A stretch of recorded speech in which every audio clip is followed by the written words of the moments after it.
ASTV Sportscast with Sport Manitoba. He's actually in the Sport for Life building, so it looks like. Sport Manitoba's Nolan Kowal. Ask me how to say my last name. I had to ask him how to say his last name. Nolan, thanks for joining me this afternoon. What's the building like today? You know what? It's pretty quiet, Theo. Obviously, the Friday before a long weekend. A lot of people, I think, took the day off. So I'm one of the few here on our floor, and looking forward to the long weekend. I think just like everyone else is. So pretty quiet. Yeah. Are you the turducken kind of guy with the duck inside the chicken inside the turkey, and then you mash it around, and then you try to speak like John Madden when you say it, and that's all Pat Summerall has to say about that? No. Definitely like the whole Thanksgiving tradition. I think our family thing's going to be a bit smaller this year, I think, as most people are, but we're having a little get-together tomorrow, so looking forward to that for sure. Enough about Thanksgiving, because the tryptophan will make us all quiet on sleepy on Tuesday. Let's get right into this. Most things have gone virtual, including the memberships for the fitness center. Give us a little update on that, please, Nolan. For sure, Theo. Yeah, so virtual memberships, obviously, things have changed for a lot of people with the current landscape, including how they work out, right? So we're trying to offer them a service where they don't necessarily have to be in our gym. They can work out from home. So it's through our Sport Manitoba Fitness Center app that everyone can download on their phone. So the virtual memberships include virtual workouts, virtual live classes, and on-demand classes as well that we're working to put up those videos on our website. And it's pretty low commitment. I mean, the first month is actually only $1. And so people can try that out. And then I believe it's $15 a month following that. So people can learn more about that on our website, sportmanitoba.ca. And that's one of the components of our fitness center that they're working really hard to deliver right now. As being a strength and conditioning specialist myself for the last, 16 years now, I will tell you that the fundamentals are key, and having a coach is probably the second most important thing to staying on track with your goals. And this is a great idea for an app to be available on your phone, because everybody has their phone with them. They take it to their workouts. Why not have somebody helping you attain those goals when you can't be in the gym physically? Yeah, absolutely. And I mean, I think a lot of people maybe feel a bit uncomfortable right now being in a fitness center or a gym around the city, right? So that's kind of what we're getting at there.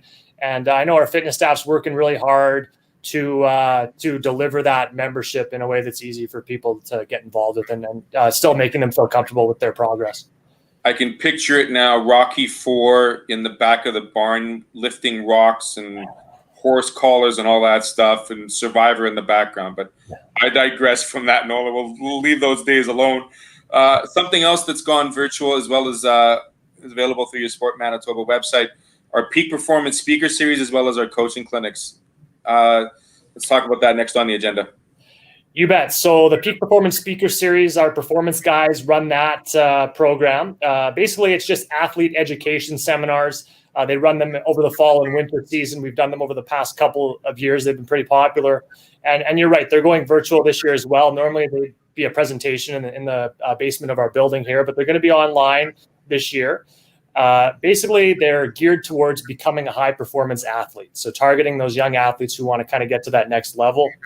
So the first one is going to be called Tip for Optimizing Your Strength and Conditioning Program. That's going to be made available later this month here in October.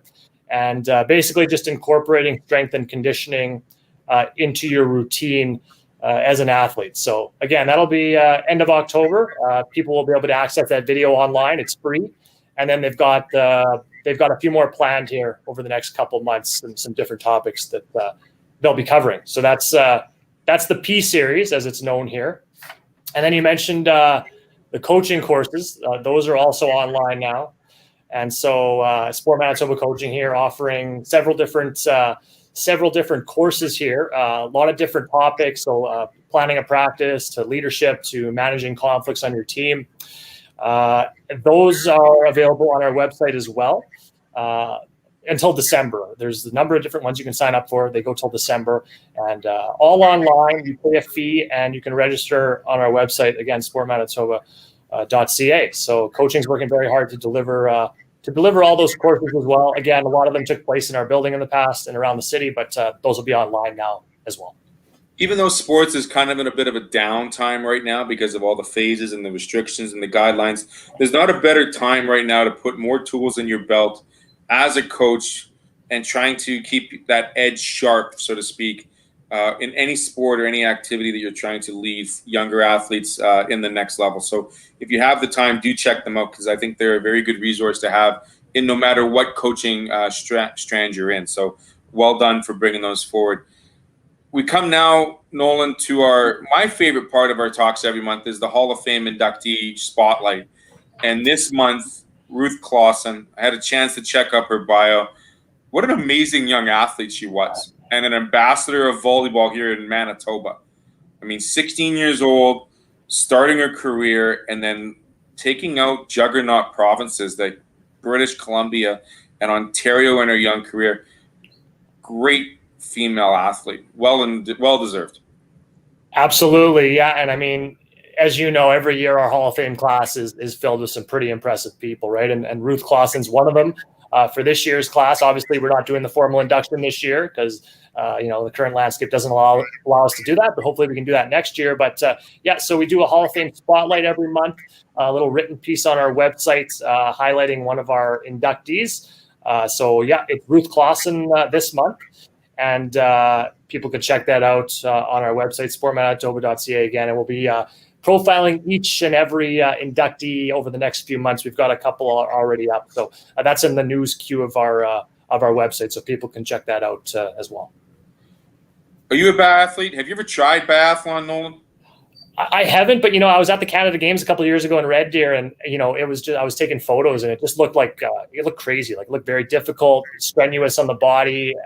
Definitely not the kind of sport I'm used to playing. That's for sure. So I have not participated, but it looks pretty tough. It's shooting and it's cross country skiing. I'm not a big cross country skier. I'm more of a shooter. But I had a really good friend that did this when I was younger, and he explained to me the hardest thing as a biathlete is to control your breathing, because you have to be so accurate and precise when shooting. And when you are 5 kilometer, 10 kilometer deep on a ski, and then you have to try to slow your heartbeat down so fast, it's the hardest thing to do. And I'm sure Emma's got some techniques and whatnot. Well, and I think they teach you to breathe in too, kind of like a sniper, right? To hold the gun still. I'm just speculating, but yeah, it's a pretty crazy skill. And so just with the article on Emma Malkoske, again, an impressive young athlete, the only Manitoban on the under-20 national development team. So that's a pretty big thing for her. One of my colleagues, Sam, wrote a great piece on her, and that's available on our website as well. So we'd encourage people to give that a read and check it out, because I think that's a name people will be hearing in the future for sure. I think so. Very young, bright athlete. Like you said, the only one on that team. So pretty impressive, no doubt. We are going to end up our little conversation with a couple of things, including a Canada Games update, because Niagara Falls is beautiful, but at the same time, it's not the safest place in the current scenario we're in. So that's going to be postponed to 2022, right? That's correct. Yeah. Initially scheduled for 2021 next summer in Niagara, moved back to 2022. Hopefully it's able to run that year. We're working out, so people in our organization are working out a little bit of the eligibility details right now. Things like athletes, age groups, things like that, athletes who are eligible to participate next year, seeing how we can work that out in terms of giving those same athletes the same opportunity to compete a year later. So there's that's postponed 1 year. And then just while we're on the topic, the Manitoba Games as well, initially scheduled for this past summer in Dauphin, moved back to next summer in Dauphin. So it's now in 2021. So we're waiting to see whether they can run. We'll probably have an update on that in the coming months as well. Who makes that decision, before you go further, on the eligibility? Because we've talked about it on several different shows here on ASTV about CIS and U Sports allowing football players to have that fifth-year eligibility. Teams like in junior C hockey that weren't able to come back and play playoffs because they had aged out, and Hockey Manitoba wouldn't allow them to play those games because the age requirements changed. Who governs that when it comes to Canada Games and Manitoba Games for the future? Yeah, so I'm not 100% sure on that, but I think it would be our games department here in our building. We've got staff there who who coordinate and do all the prep work for the games. So that's our Team Manitoba Games department here in our building. So I think they would have those discussions, perhaps with the PSOs as well, provincial sport organizations in our building. So I know that they're having those talks here, and I know that the big thing is it's tough for athletes to miss out on something like that, right? So I think they're working on making it fair for everyone and giving those athletes the same opportunity to compete. So. I mean, that's a big deal. When you talk about university students that are going to school and they are student athletes, much the same as the participants in these provincial and national games. If you aren't able to participate, what's the drive to continue to play that sport? I mean, it's got to be depressing to some extent, but also how do you motivate that player if you're a coach or that participant as a coach to say, you know what, there are bigger dreams, there are other things that can occur from this? Yeah, and I put you on the spot. Sorry, Nolan. I'm asking. No, that's tough. And I mean, I can't speak for the athletes, but of course, I mean, listen. I mean, the current landscape, the health scares, has impacted everyone, including the sports world, right? So, Manitoba Games, but on a bigger scale, I think is what you're getting at is the Canada Games, right? To miss out on an event like that, where a lot of Canada Games athletes who do well in that event end up, competing at future Olympics and future bigger events. So it's a stepping stone for those athletes for sure. And I guess all we can do is wait and see and hope that things improve and hope that those events that are so important for young athletes are able to go forth next year and the year after. A very politically correct answer. Thanks, Nolan. Our next podcast is when? Or what's going on? Yes, our next podcast. Very excited to have Jeff Natchuk on, our president and CEO here at Sport Manitoba. Obviously, he's done a lot of media. I'm sure you guys are aware that he'll be moving on from his position here with us later this month. He's going to be a deputy minister with the province of Manitoba, so big congratulations to him. But looking forward to having him on. I'm going to sit down with him next Friday. He's got 24 years of experience to talk about, so a lot of reflection, I think, for him. Should be a good conversation, and that'll be next Friday. It'll be available later this month.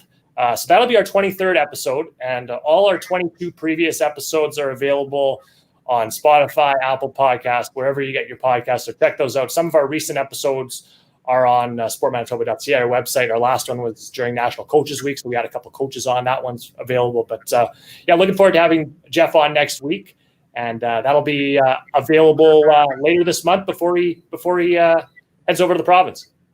Heads over to the province, yeah. You put it lightly. I mean, that's, like you said, that Sport for Life building was pretty much his baby. It was his dream. It was his one goal.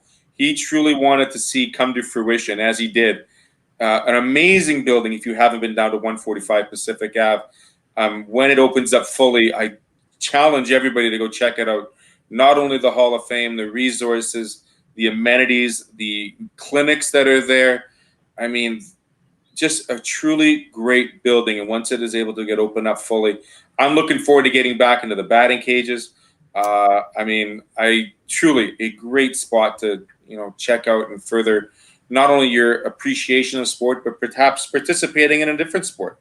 So I'm sure you'll put Jeff on the spot next Friday. I'm looking forward to reading that. And such a great mind. I mean, he's got such great, wonderful ideas, and I do hope him well and wish him well as a deputy and being a public figure now. It's going to be interesting, I'm sure. Yeah, and definitely. Personally, feel lucky to have been around a guy like him for a couple of years, and obviously there's a lot of people in our building who have been with him since the start, right? Since 1996 when everything started. So I can imagine what they're feeling. So obviously, you miss a guy like that, but you wish him the best, and certainly plan to stay in touch with him as well. And looking forward to talking with him next week for sure. I'm pretty sure you'll be able to keep in touch with him now that he's going to be more public and more in the eye of everyone. So, Nolan, I want to thank you very much for doing this. I really appreciate it. Great catching up with you. I haven't seen you in a while. Lots of great information, sportmanitoba.ca. Very easy to navigate. Check out some of those podcasts. If you're one of those coaches, find one of those resources. And if you need a coach, by all means, hit up that app. I mean, that's a great idea. Yeah, absolutely, Theo. And just one more thing I'll add on the coaching front is the female mentorship program. Right. We did forget that one. We'll go on that. Yeah, as a part of our Sport Manitoba coaching programs right now. So that's all about just increasing the number of female coaches here in the province. It's sponsored by Bison Transport. There's 2 sessions each year. So we just had an intake in September, and there's going to be another one in April coming up. But you can check that out on our website as well. You can apply to be a mentor or a mentee. So there's 2 avenues for that. Again, just all about increasing female coaching in the province, and you can apply whenever. So I encourage people to check that out as well. It's a great program. Great program. Great to see the mentor and the mentee program as well for young female athletes, because they're growing in numbers. And I think everybody, including different cultures, are feeling more comfortable being represented and getting involved in sport. And sport's a great way to represent your culture, represent your identity. Thanks, Nolan, for bringing that up. I do appreciate it. Did we forget anything else? I think that covers it. Yeah, great to talk with you again. Yeah, absolutely. We look forward to doing maybe this next month. Either yourself or Sam will come join me. And again, sportmanitoba.ca for all the information. Anything else you want to add before I say goodbye, Nolan? Just want to say happy Thanksgiving, and thanks for having us on again. Take care and stay safe. There you have it. On ASTV, the ASTV Sportscast with Sport Manitoba's Nolan Kowal. Thanks for watching. Have a great rest of the weekend. Happy Thanksgiving, everyone, and take care. Bye-bye.